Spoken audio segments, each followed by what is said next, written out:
Okay, this is Kenneth Burke's definition of the person, and it's set up in these four clauses from his book, Language is Symbolic Action. And of course, even though Burke writes in the masculine, he means all people. And so I'll kind of I'll read it and then I'll take these four clauses separately.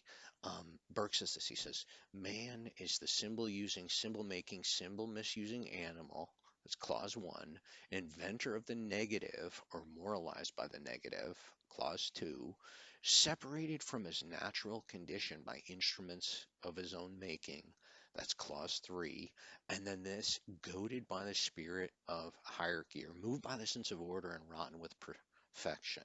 And that's the fourth clause. So let me just unpack each one of these clauses. So the symbol using, symbol making, symbol misusing animals. So we can get into a discussion about like what killer whales can do and how elephants can communicate, or even whether or not your dog in his or her, like her barking or, growling, what kind of communication that might be. But one thing we can be sure of, it's not a symbol. It's not a symbol. What they're doing is a kind of sign which is directly related to the act. There's no kind of mediation. So if a symbol represents or stands for something else, then humans are the only creatures that can use symbols. So it's not like the growl stands for something like growl, that is a word that's very different than going right? This kind of baring of teeth and this aggression on the part of the animal, that's not a symbol, it's a sign. It, so we are symbol using, we use language, we are symbol making, we create language, and we're symbol misusing. We deceive by language, right? And we're the only creatures that do that. Um, and then here's the second clause, inventor of the negative. This idea of the no or negation or the absence, right, is something that occurs only in nature. And then Burke kind of continues, or moralized by the negative. Inventor of the negative or moralized by the negative. And so this idea that your whole identity is a kind of function of your parents saying, don't do that, right? Don't stick your finger in the light socket. Don't pick your nose. And then you can kind of go a little bit more abstract to, Kenneth Burke spends a lot of time with what he calls the Mosaic Decalogue, or the Ten Commandments. Only a couple of them are not set up in terms of thou shalt not, but the majority of the commandments are, thou shalt not kill, thou shalt not steal, thou shalt not commit adultery. And so this is the kind of totem and taboo of Freud. The kind of negation tells us what we cannot do. And I guess the ultimate negation would be kind of death, or the absence of you or anyone else being here, as a kind of void or negation. Now, this third clause it's the technology clause, separated from his natural condition by instruments of his own making.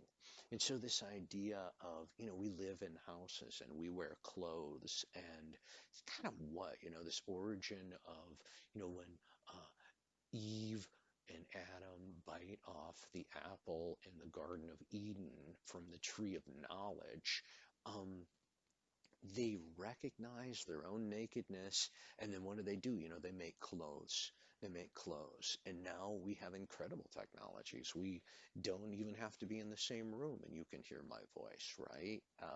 We have computer technologies and social media and technologies of weaponry and, all these kind of um, incredible removals from our natural state, incredible distances from our natural condition, by these instruments of our own making. And I think Burke's point is these have to be negotiated symbolically, although the instruments themselves are not symbolic, you know. All right, and this fourth clause, goaded by the spirit of hierarchy or moved by the sense of order and rotten with perfection. And it's this kind of idea that as a human, we can conceive of perfection, but we can never attain it. The idea of a hierarchy is a kind of rank ordering of, small to big, or, um, you know, rich to poor. A hierarchy has to do with hierarchical leveling. And like we can always, like this idea, goaded. To be goaded is to be pushed and pulled, and it really has to do with our motivations, like why we do what we do. And this idea of a spirit of hierarchy is a kind of a questing for higher and better all the time. So, for example, you want to get a good grade, you want to get the best GPA possible, and you have this notion that all kids at the beginning of the semester think, well, what if I got a 4.0? That is this idea of movement by the sense of order and rotten with perfection. And we can drive ourselves crazy by this goading of hierarchy, the movement of order, and this rotten with a sense of perfection.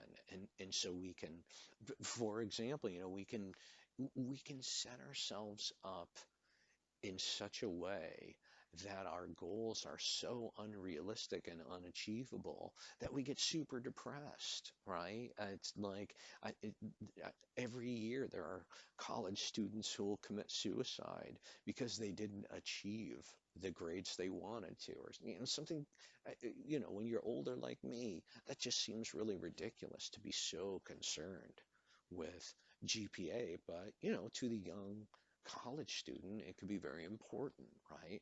Or you could think of this rotten with a sense of perfection. Think of someone who wants to have like a perfect body. And we know there's no real such thing as a perfect body, but there are hierarchies of bodies.